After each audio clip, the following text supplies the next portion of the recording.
All right. Welcome, everyone. Thank you so much for being here. My name is Yana Cortez. I'm the graduate program recruiter for the School of Film and Television here at LMU.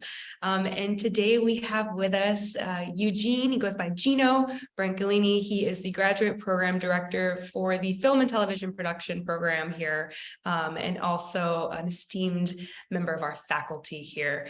How are you doing, Gino? I'm doing great, thank you. It's a rainy day in California. I don't know where the rest of you are from, but it's a rainy day in California, which is a momentous event. I mean, do you remember the last time we had rain, Yannette? I don't remember the last time we had rain. So we're all very happy that it's pouring outside and storming and windy and weather that people often dislike, but I'm happy to see it. Okay, Yannette, shall we start? Do you want me to just start by telling them a little bit about myself, or what do you? Yeah. Tell us about yourself. How you got into production, your whole journey throughout the industry. Yeah. Okay. All right. My journey to production was a little circuitous. I was born near Pittsburgh, Pennsylvania, in a small town near Pittsburgh. Grew up in Pennsylvania. Did my undergraduate work at a state college in Pennsylvania. And I started out to be an English teacher. My undergraduate degree is in English education. I was trained to be an English teacher. I student taught junior high school English, which was quite the experience. And then part of the teacher training was media training, and I really enjoyed the media part. I've always liked working with both my head and my hands, and I really enjoyed making media. And when I graduated from my undergraduate program, I got drafted at the end of the draft, just like 3 months before the draft ended during the Vietnam War, I got drafted.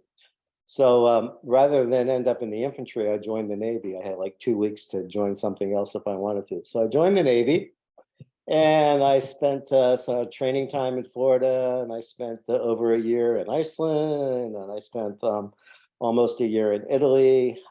And then when I was getting ready to come out of the Navy, the Navy actually liked me and they wanted to keep me, and they offered me a big signing bonus. But I had met my responsibilities and was ready to move on.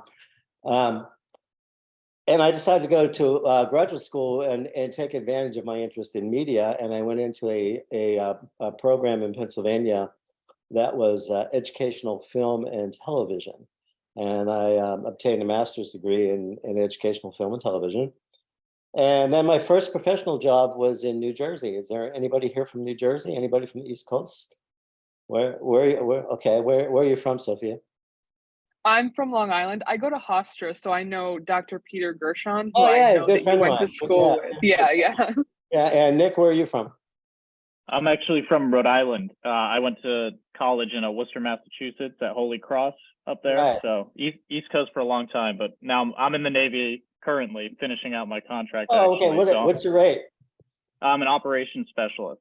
Okay, so, I was a CTT, so that means next door neighbors basically. Yeah.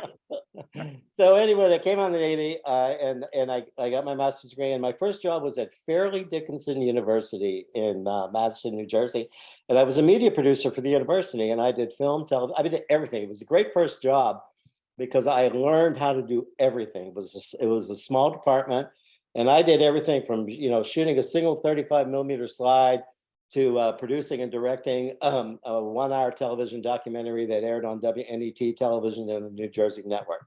So I did this whole scheme of different kinds of works on different kinds of projects, and it was a really great experience. But I also taught part-time for the university. I was teaching a class in television production out of the art school, and I really enjoyed teaching, and I decided that I wanted to teach more. And so I actually went to Indiana University and began working on a PhD in mass communications at Indiana University.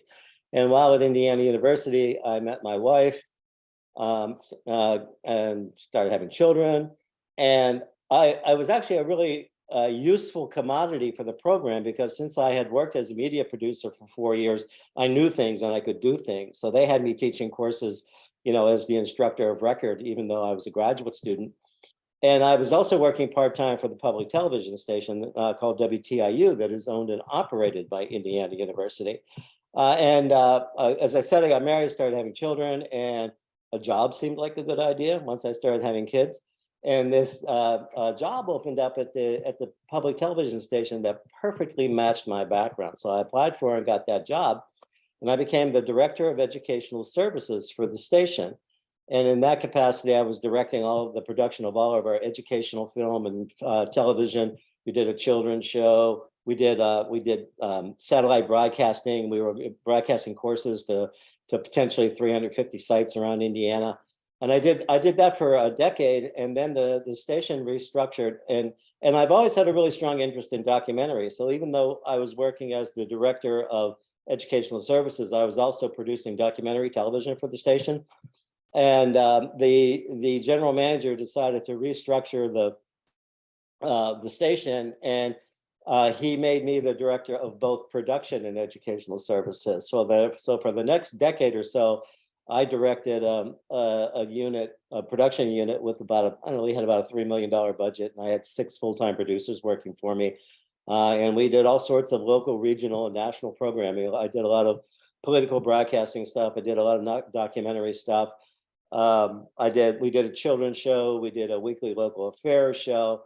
And I actually thought I was going to retire from Indiana University. And then at the same time, I was also teaching part-time at Indiana University in their mass communications program. And that's, by the way, Sophia, I met Peter in graduate school. Dr. Gershon and I were graduate students together at Indiana University.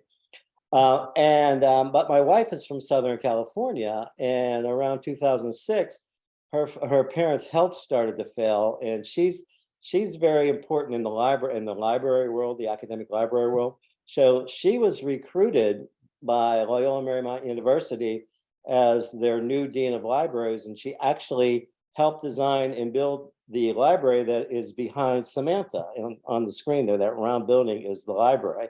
And my wife helped design and build that library. And then the university hired me because of my background as a visiting professor with a split appointment in the College of Communication and Fine Arts and the School of Film and Television.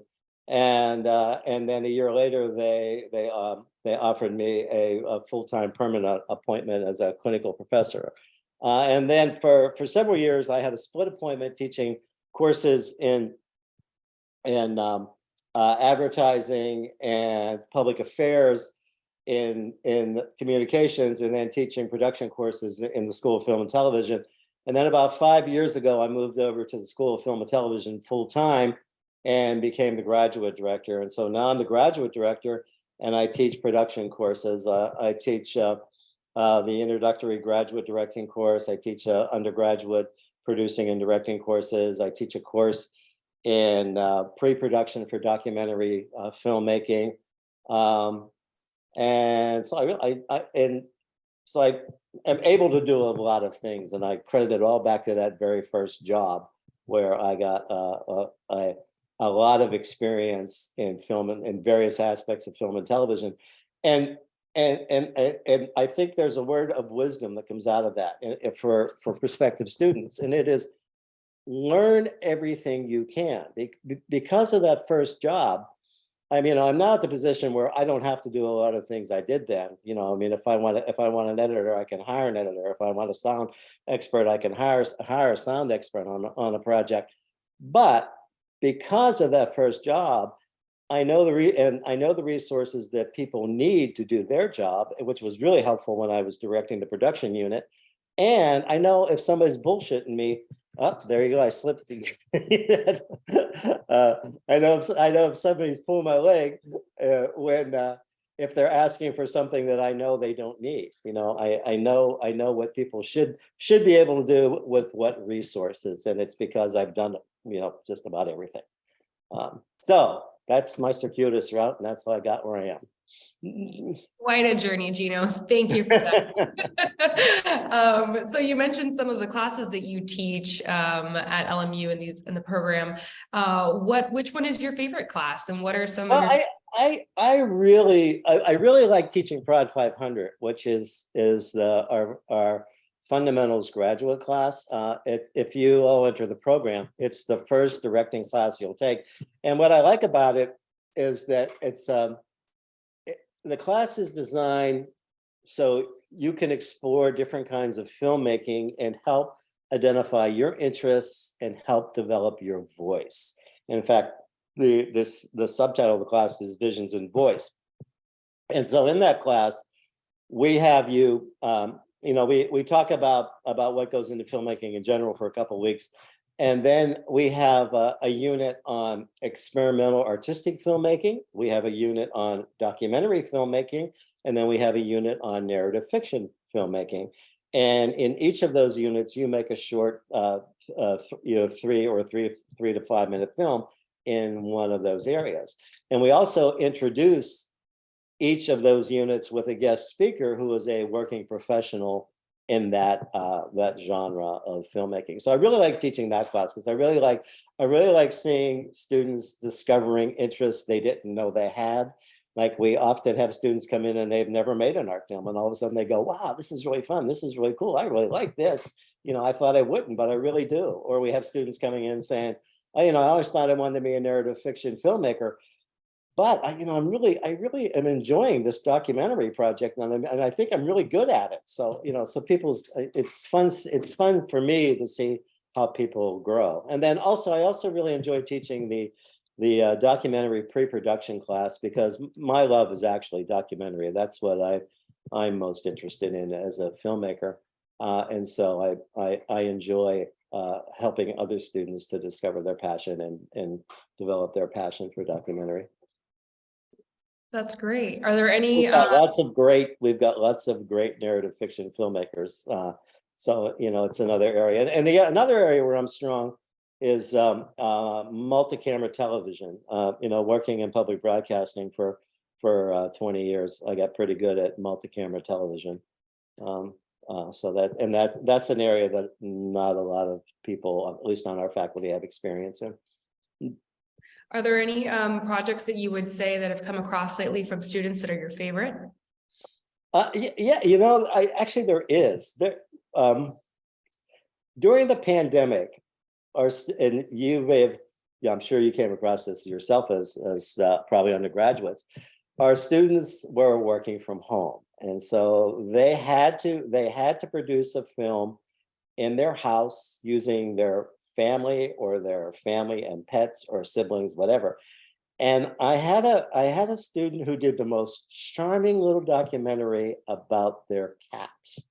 And the cat's name is Sushi, and it's this little charming 4 to 5 minute documentary about Sushi, their cat, and it was very, very clever, very charming, very, very, very nicely shot, very nicely structured. I mean, the thing you'll if you've been involved in filmmaking, you may have discovered this already, and if not, you will. The most difficult aspect of filmmaking is finding and telling the story and structuring the story. And this is especially difficult when you're doing documentary, because the story is somewhat nebulous and the story is evolving. And I mean, one of the things that happens a lot with my students is that they'll have a subject for a film, like they'll say, oh, I'm going to do a film on immigration. Well, that's a subject. That's not a story. A story is maybe following the trials and tribulations of a particular immigrant who is fighting the courts to stay in the country. That's a story. But students very often have these broad subjects and haven't yet identified the story within that broad subject. And that's the real skill in filmmaking, is finding the story and structuring and telling that story in a way that is compelling, is interesting, is clear, and is emotional. Definitely. What would you suggest, or how would you suggest an MFA from LMU would help students in their career? A lot of ways. I mean, first of all, we're going to teach you how to make a film, and if you, one of the aspects of our program that I'm often asked about is, well, do I have to be an undergraduate filmmaker to succeed in the program? And the answer is no. If you do have undergraduate media film experience, that's great. but you don't have to come into the program with it. You have to come into the program with passion and creativity and tenacity. Especially the first semester, we spend teaching you the fundamentals in that, in that directing class that I was talking about. You're trying to find your voice, but simultaneously in that first semester, you're taking a course in the fundamentals of editing, a course in the fundamentals of cinematography, a course in the fundamentals of screenwriting. So we are either building or reinforcing those fundamentals in that first semester. And I forgot what was your question again? It was How an MFA would benefit our Oh yeah, and so first of all, you're going to be developing the skills. Well, we will help you develop, we will help you find your voice. We will help you learn to tell a story effectively, especially in the screenwriting classes. And we will give you the craft skills that you need, the technical skills that you need, the ability to use the tools effectively to tell that story. Now, another big advantage, and this is especially true of coming to any film school in LA. I mean, even if you don't come to our school, our film school, I would encourage you to go to film school in LA, because we are in the middle of Hollywood. Like, I like to say we're in Hollywood's back door. You can see the Hollywood sign from the bluff on the campus.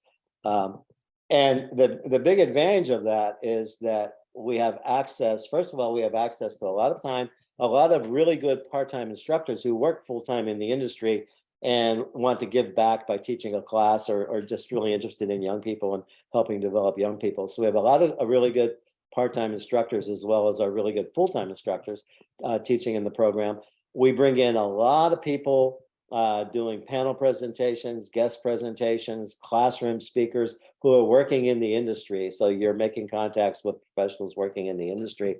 And then you have the opportunity to do internships. And in our case, we have relationships with over 400 different organizations and production houses and various entities related to film and television, writing, production, distribution, et cetera, in the Hollywood area. So you have opportunities for internship.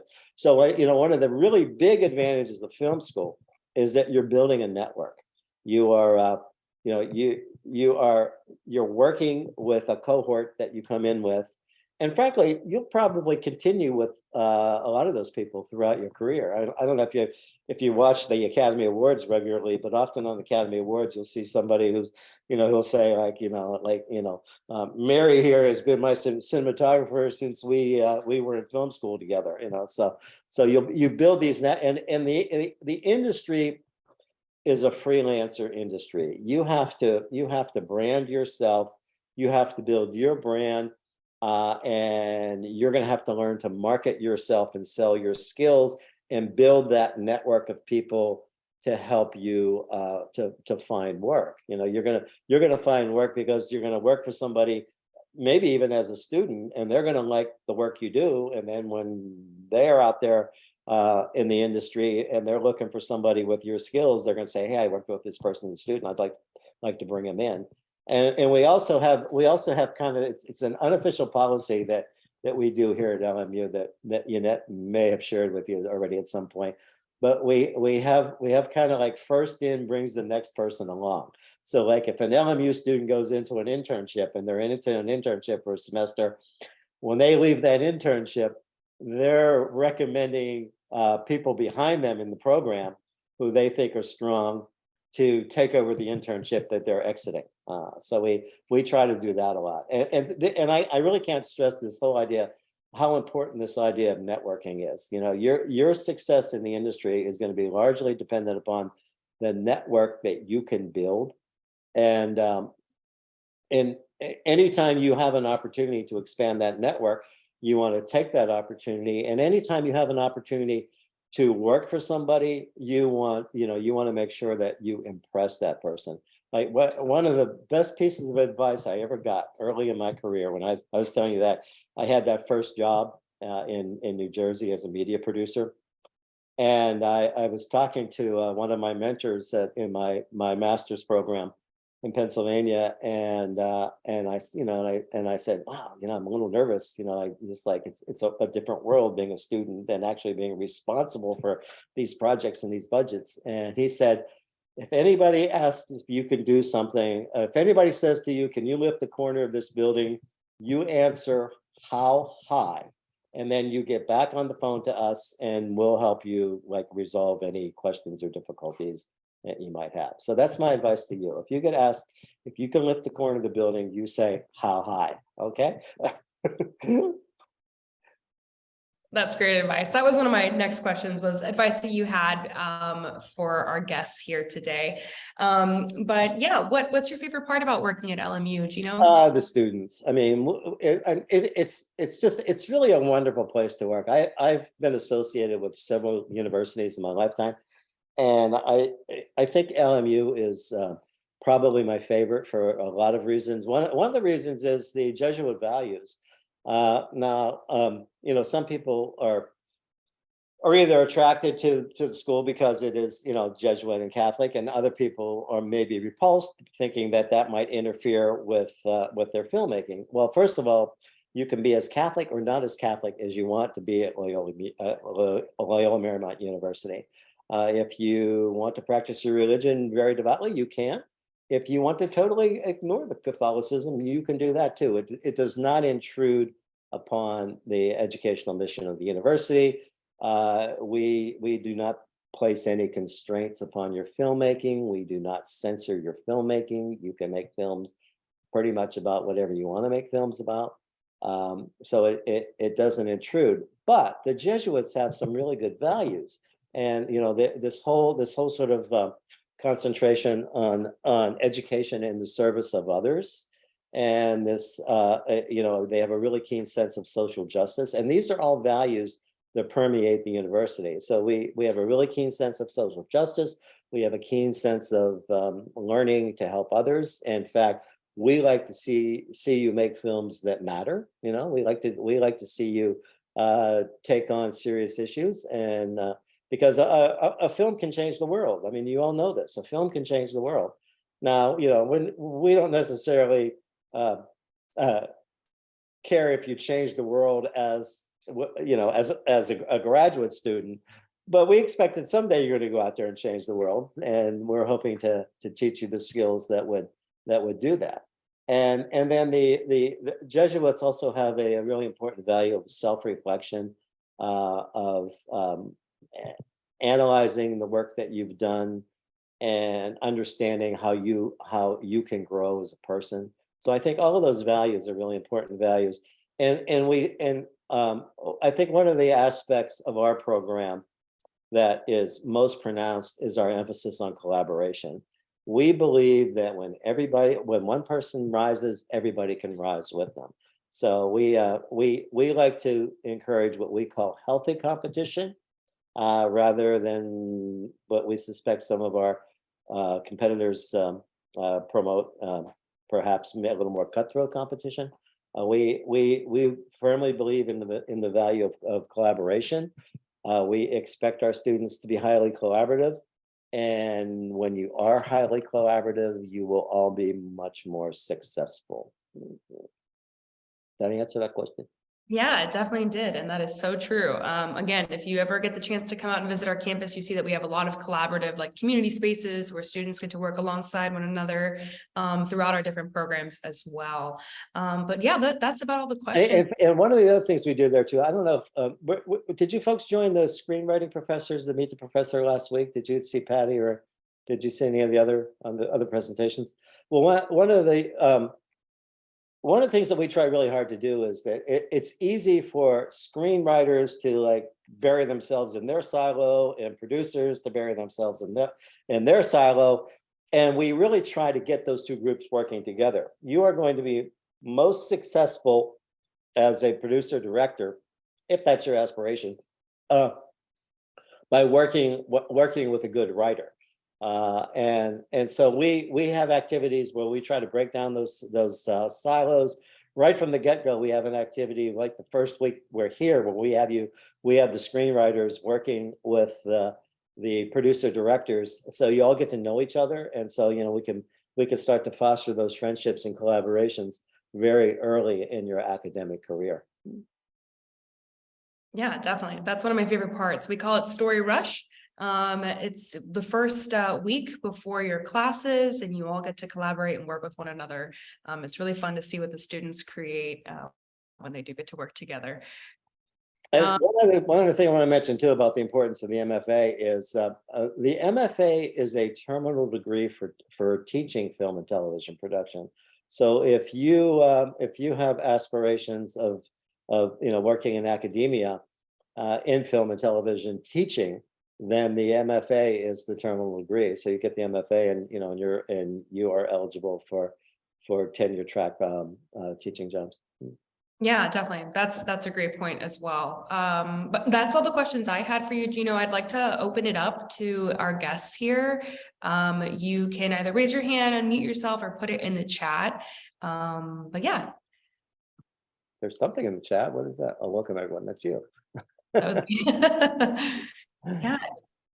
So let's go around the room and have everybody introduce themselves and tell us where they're from. Let's start with Gabitha.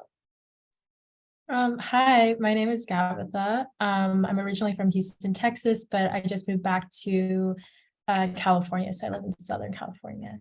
So are you in LA or where are you, Gabitha? In Calabasas. Calabasas, okay. I when I first moved to California, I did a project where I filmed in Calabasas. I did there's an organization up there that gives awards to the best civics teachers in the country. Every year they give 3 awards to the best civics teachers in the countries. And I did a little film piece for their award ceremony, and I filmed up in Calabasas and for this organization in Calabasas. Bradley, where are you? Hello, I live in Long Beach, so all this rain and the wind is all hitting us nice and hard. We have flash flood warnings down here, so it's been wonderful. Where are you in Long Beach? My wife is from Long Beach. My wife. Oh, okay. My wife grew up on Bigsby Hill next to the Rancho Los Alamitos. I'm over by LBCC PCC campus, so okay. right over by the airport. So that's okay. the other noise that I have all the time. Yeah. Well, Long Beach is a great city. My wife and I always marvel at how they've managed to reinvigorate the downtown. They've done a really good job, of being Los Angeles's coastal city. Since Los Angeles really doesn't extend to the coast other than that artificial corridor where the 110 is. But Long Beach has done a really nice job of maintaining vital. Is it Tabin Patrick? Is that? Yes. Yes. You're a Jesuit priest. Yes. Oh, good. Where are you from? I'm from South Sudan. Oh, great. And right now I'm in Juba. You're in Cuba now? Juba, yeah. Juba. Excuse me. Yeah. Yeah. We had 2 Jesuit priests enter the program this year. We have 2 new students who are Jesuit priests. So I think you'd love it here. And I don't know, have you met Father Eddie Siebert? Yes, I spoke with him through Zoom. Yeah, I mean, Father Siebert is a great guy. He teaches in the program. So he's really, you should get to know him well. He's a really wonderful guy. So, Sophia, where are you?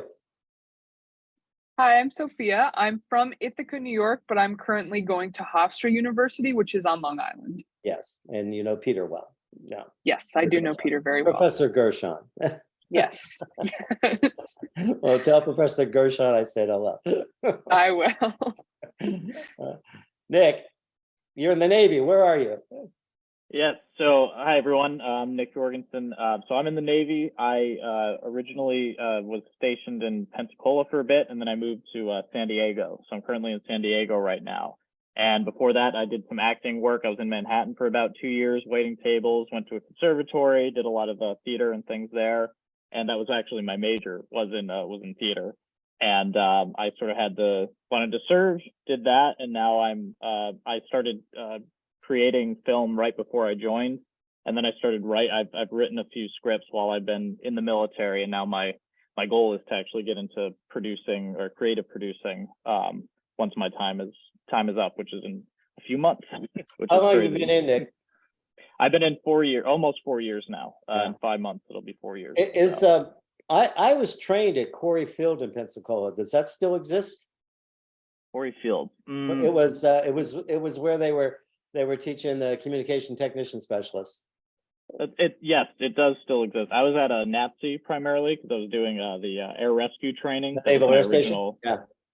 Yeah. Because I did boot camp in Orlando, which at the time was the Wade boot camp, and there, and it was like it was mostly it was like all the waves went there, and some men went there, and so I did boot camp in Orlando and then A school in Pensacola. Yeah. Interesting. I don't even think the Orlando boot camp is a thing anymore because I'm pretty sure they do it all in Chicago now. Like, Great Lakes. Pretty sure. Yeah, Great Lakes. I actually ended up in communications because I wanted to avoid Great Lakes in the wintertime. So smart move. Yeah. Jordan, where are you? Hi, I'm Jordan Caldwell. I'm currently in Northern Virginia, which is not like the rest of Virginia. That is Southern. I'm a little bit outside of DC, and I currently go to George Mason University, and I'm a major with a concentration in screenwriting. So when you said that little bit about screenwriters kind of locking themselves away, that got me because I do the same thing. Well, you guys need to talk to producer directors. My brother's family lives in Fredericksburg, Virginia. So that's like probably not too far from where you are. 2 hours. It's a little, it's a little down south. It's about halfway between Richmond and Washington. It's about. I'm a little like west of DC. So. Okay. Sort of like towards Maryland, towards. Yeah.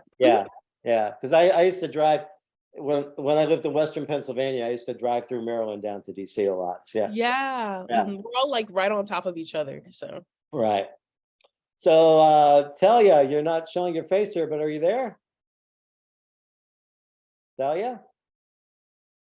Yes. Hi. Sorry, I'm out traveling. I can't turn on my camera currently, but I'm here. Where are you, Talia? Where's here? I'm walking home. I'm from South Florida, like Fort Lauderdale. Okay. All right. Well, thank you for joining us today. Heather, where are you? Sorry, what? I'm asking Heather where she is. Oh, there she is. Hi, Heather. Hi, guys. My name is Heather. I'm here in North Hollywood, enjoying the rain. All right. Do you work in the industry, or do you? I'm a freelance video editor. Okay. And I want to transition into writing and directing. Okay, great. We also have some really good editing programs here too. We have some really good editing. We have some really good editors here, and that's one of our specializations. But we have great screenwriters too. Tushar, was that correct? Hi, yeah. Sorry, can you hear me? My network's a bit I can hear you messy. perfectly. Awesome. I'm originally from Bombay, India, and I'm currently in Vietnam.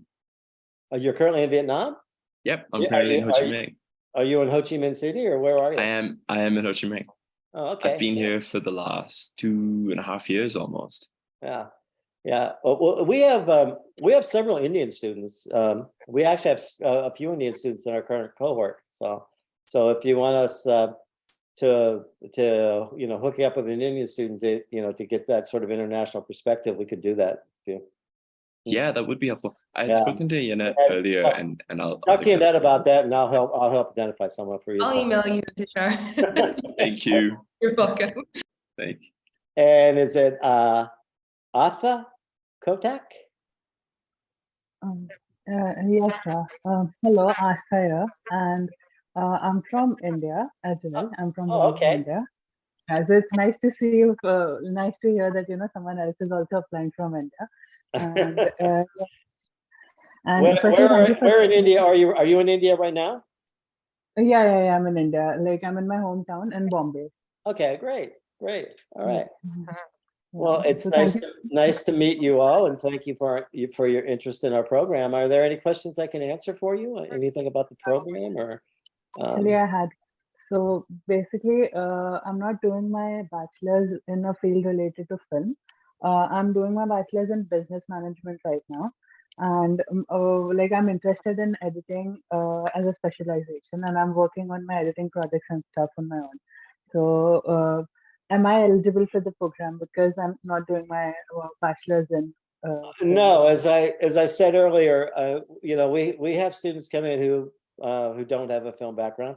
I mean, we have students come in who are changing careers. I've had pharmacists, I've had mechanical engineers, and they all do fine. I mean, we during that first semester especially, we bring you up to speed with the technical skills that you need. What you need is passion, good time management skills, a good sense of collaboration, and and creativity, and a willingness to work hard. It's not an easy program. I mean, you are busy most of the time, including weekends, and you have to work hard. And I find that time management is something that new students sometimes struggle with, especially if they're coming right out of an undergraduate program, because the demands are so much greater, and just the amount of work you have to do in a graduate program is so much greater that students, sometimes don't realize how to structure their time well. And another kind of trap for students is that we right from the get-go, we ask you to volunteer on set so you can learn how a set operates. You can learn how a set is orchestrated, who does what the various responsibilities are. But working on a set is fun. So what sometimes happens is that students spend more time working on set than giving attention to their academics, because working on set is much more fun than like staying up writing your screenplay or working on your editing assignment or your cinematography assignment. So students sometimes get into trouble because they're not delegating their time well. You always have to remember that your purpose for being here is to succeed academically first of all, and everything else is secondary to your academic success. So that's where your emphasis has to go. Samantha, you're just joining us. Can you say hello to us and tell us where you are? Samantha Solizano? Oh, that's Sam, my grad assistant. Oh, That's Sam. me, Gino. Oh, you disappeared. Sorry. Came back. All right. I thought I saw a new face in here. Maybe not. Okay. Oh no, was it Talia? Did you talk to us? Yeah, I was walking home. I just got Okay, home. you're home now. You're in South My Florida, computer. right? Yeah, South Florida. Yeah. Okay. All right.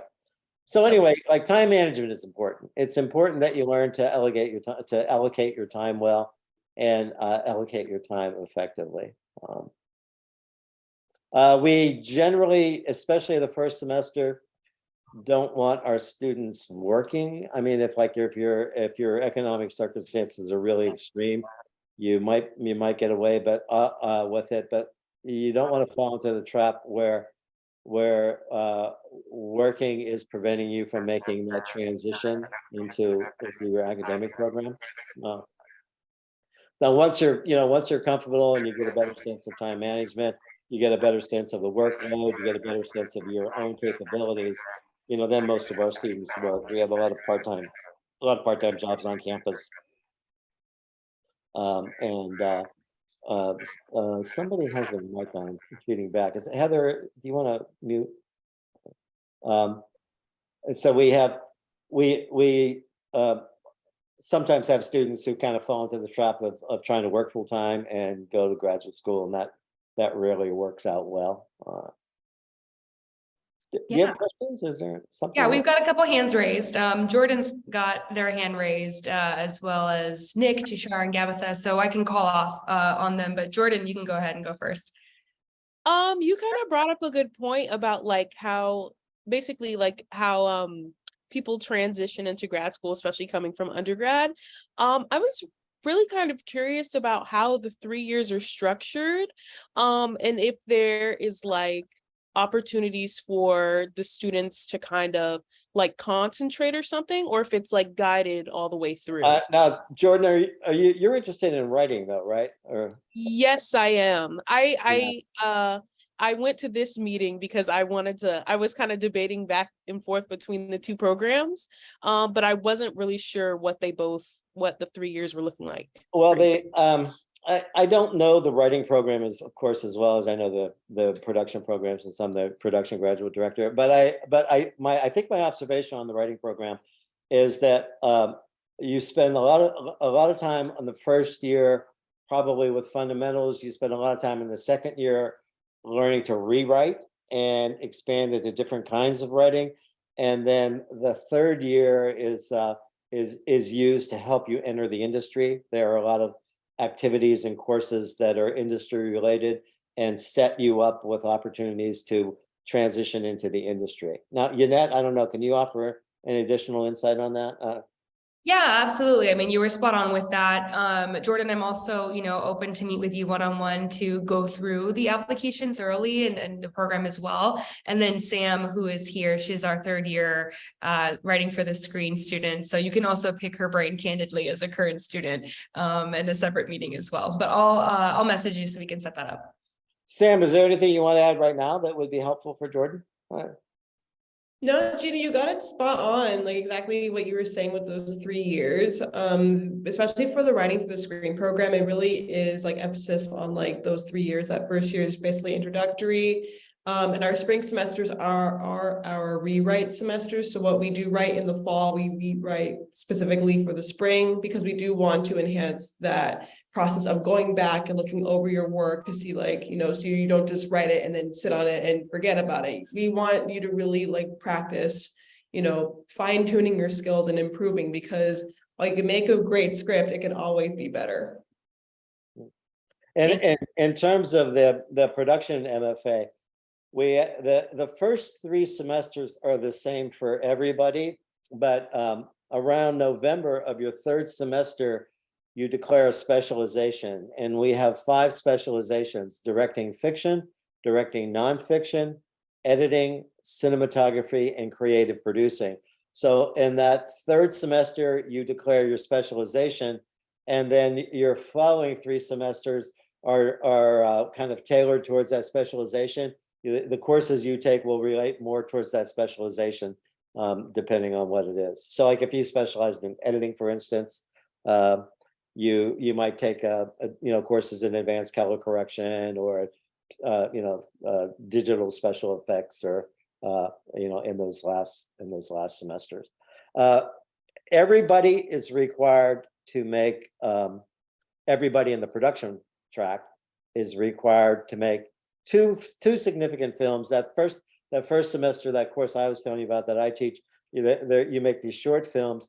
But then in the spring, you make what's called a Prod 550 film, which is a 4 to 6 minute film that where the story is told visually, and you're only allowed to use 7 lines of dialogue. And then in your 3rd semester, the learning outcome for your next directing class, like 500 is directing 1, 550 is directing 2, and 600 is directing 3. And in your 600 class, the major learning outcome is to learn to direct actors. So at that point, you're working with actors. And then you're writing scripts for these classes. In screenwriting classes, you're taking the semester before you actually take these production classes. Right. So the students this fall, our first year students in their first screenwriting class are writing a script for the Prod 550 class they will take next spring. And then next spring, they will write the script for the Prod 600 class they'll take the following fall. And then at that point, you're going to declare your specialization. And if you go with a directing specialization, if it's directing fiction, you'll start working on your script for your thesis film. If it's a documentary thesis film, then you will start working on pre-production and planning and research for your thesis film. Yeah, definitely. So start thinking about, what you want your specializations to be, as we do ask that you mention them in your personal statement. Nick, we have you next. Okay, so I have well, I'll just go with the main one because I know everyone has questions. So for the visual prompt, you had mentioned a lot about wanting to see linear story and people understanding that. For that prompt, is that something is that the primary quality you're looking for? Hey, I know how to take a prompt and in 2 to 3 minutes tell a story from A to C, essentially, beginning, middle, Yeah, end. we want you to be able to tell a story with a 3-act structure. You know, and I mean, we spend a lot of time talking about a 3-act structure, and we want you to learn to tell stories visually. We don't want you to hang the success of the story on the dialogue. You know, especially in those early classes, in your first in your first year classes, most of the story is visual storytelling, and then we're introducing more dialogue and more actor directing in that third semester. And then when you get to your thesis film, you can do whatever you want when you get to your thesis film. You know, it's kind of up to you at that point. Something else that we get asked about that I'll share with you is that we do not fund your films. And this is like when you're thinking about your finances, think about funding your films. But because we do not fund your films, you own your intellectual property. So if you do a 15-minute thesis film that has commercial possibilities and somebody wants to offer you $100,000 for it, it's yours. Whereas some of our competitors fund student films, but they retain the rights to those student films. In our program, you retain the rights, the complete rights to all of your work. And then you had a second question, Nick, was there? So as far as qualities that you look for, and we discussed the Jesuit ideology a bit, and I went to Holy Cross, which is a Jesuit school, so I have a concept of that. What are some things you look for in the application that would stand out more as far as things that you go, that's the kind of person I'd like to work with and to help teach? Well, we look for passion. We look for people who have stories to tell. And you know, one of our goals is to offer a diverse population the ability to be heard. And so we want to accept people with all backgrounds, all ethnicities, all gender identifications. You know, like we are interested in giving a broad gamut of human experience the opportunity to tell their story. So, you know, part of what we're looking for are people who have unique stories to tell, people who have interesting things to tell and interesting ways to tell them. And also people who are creative, intelligent, can fashion a story. Like, what part of your application process is we give you a prompt and you go out with your cell phone and make a 2-minute film following the prompt we give you. You know, another part of our application process is you build a character or tell a short story using, I think it's 8 photographs. So we're looking for your storytelling ability and for stories that you might be interested in telling. And as I said, we don't care where you're coming from. We don't care what your background is. We don't care where you've worked or not worked. We don't care if you're changing careers. We don't care if you're coming right out of an undergraduate program. Thank you. Appreciate it. We welcome all students of all backgrounds. Thank you for your question, Nick. Tushar, go ahead. Yeah, my question was, after your specializations declared, subject to workload and time, can students, for example, sit for some of the other courses? So, for example, well, first of all, we do not allow students to audit other classes unless they're, I guess you can pay an audit fee maybe and audit other classes, but your program, well, the production program is 60 units and it's structured so it's 12 units, and then 9 units each of the following 4 semesters. So you are pretty busy just meeting the requirements of your program. And then one of our other requirements is that every student serve in an internship that they have to formalize into a 0 credit class, so you don't have to pay for it. but we encourage you to take multiple internships because, as I was saying earlier, that's how you build your professional network. It's one of the ways you build your professional network.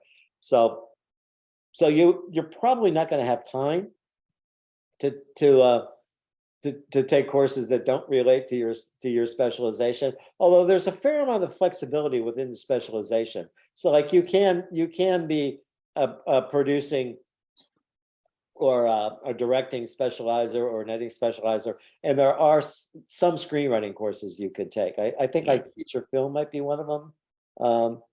So there's some opportunities for kind of cross-pollination, but you're going to be pretty busy within your specialization. Got it. Okay, that's helpful. Thank you. Tabitha, you have a question? Yes. I was wondering if this program allows for like summer classes or like summer internships, like in supplement to the MFA degree. Well, we offer very few summer classes. Most of our students are working in the summer, doing internships in the summer. So, we actually kind of encourage our students to do internships in the summer. And there are very, very few graduate classes offered in the summer. You might be able to pick up, like part of your requirement is to take 3 film and television studies classes. So you might be able to pick up one of those in the summer, but we don't generally offer production classes in the summer because that's the time where we're trying to recover from a really busy year. I mean, our production department is supporting about 600 projects a year. And so, there's a lot going on, and we need time to recover, repair equipment, and, restock, etc. Thank you. Nick, do you have another question, or is your hand still up from before? Oh, I'm sorry. No, I didn't turn my hand up. Sorry. Thanks. We've got Jordan. Yeah, go ahead, Jordan. Sorry, it's me again, guys. So I had a question, kind of going back to what Tushar was saying, about the classes. So you mentioned when you were talking in the beginning about how there was like a documentary pre-production class, and that's something that's of interest to me. I'm actually going to be taking that class, or like a undergraduate version of that class next semester. And documentaries have always been of interest to me, but if I go to like the screenwriting track, would that still be an option? Or is that unique? I doubt it. I mean, the documentary pre-production class that's taught in the production MFA is intended for students who are going to do either a Prod 600 documentary film, or which is the second year film, or their documentary thesis film. So, okay, thank you. Now, Samantha, if you're still there, do you know? Are there any screenwriting classes on documentary? Currently, no. A lot of our work is fictional, not necessarily non-fictional. However, if the cohort is vocal enough, you can make that happen. This actually happened this year. We now, just due to just general cohort interest, we now have an animation writing course. So if there's enough interest for it, there could be a possibility for the future. I also wanted to mention that, as Gino touched on, our programs being collaborative, screenwriting and writing for television students do have the opportunity to work in like the actual physical production aspect of the program. So, they're always looking for people to crew. So you do have the opportunity to do that as well, if you're looking for more of that type of experience too. Yeah, and I would encourage that. I would encourage the screenwriters to crew on production, because it's my opinion that you need to have a strong understanding of production to write. And something I see that happens in thesis classes sometimes is that students tend to blue sky without considering realistic logistical constraints. I mean, you might want that. You might want the spider climbing up the spider web as the person enters the room, but unless you've got the money to hire the animator to make the spider web and the spider crawling up the spider web, it ain't going to happen, so you have to, so students need to learn to write within their resources. Great questions, everyone. We've only got a couple more minutes, so I just want to make sure we get to everybody. Did anyone else have any additional questions? Yeah, Samantha has a nice comment here about crewing in the chat, if you haven't seen it. Sam shares that, what do we say? I can give a perfect example of this. 3 of her classmates are crewing with someone in production. They're shooting in Louisiana this semester. Well, how about that? I want to go. That's awesome. Now the hurricane season's over. Yeah, right. Definitely. Well, I mean, if we don't have any additional questions, I just wanted to, first and foremost, thank you, Gino, for being here, for answering all of our guest questions this evening. Thank you as well to everyone else for joining us from all over the world. We really appreciate having you here. And if you have any questions about the programs or the application process itself, I'll drop my email in the chat. That way you can reach out to me and we can connect one-on-one. But thank you all again, and I hope you all have a wonderful evening. Yeah, and I too want to share my thanks for you joining us tonight, especially those of you who are international. I mean, I have no idea what time it is in Vietnam, but I don't know, what time is it in Vietnam right now? 8. It's 8. It's not that bad. Yeah. Oh, okay. All right. All right. But thank you all for joining us, and feel free to reach me through Yannette if you have any specific questions, and come visit us. That's we enjoy showing folks around. So if you are, especially if it's easy for you to get here, if you are in California, come visit us. And if you're not in California, it's always a fun trip. Yeah, we can always schedule you in advance if you are planning a trip out here. All right. Thank you, everybody. Thank you all.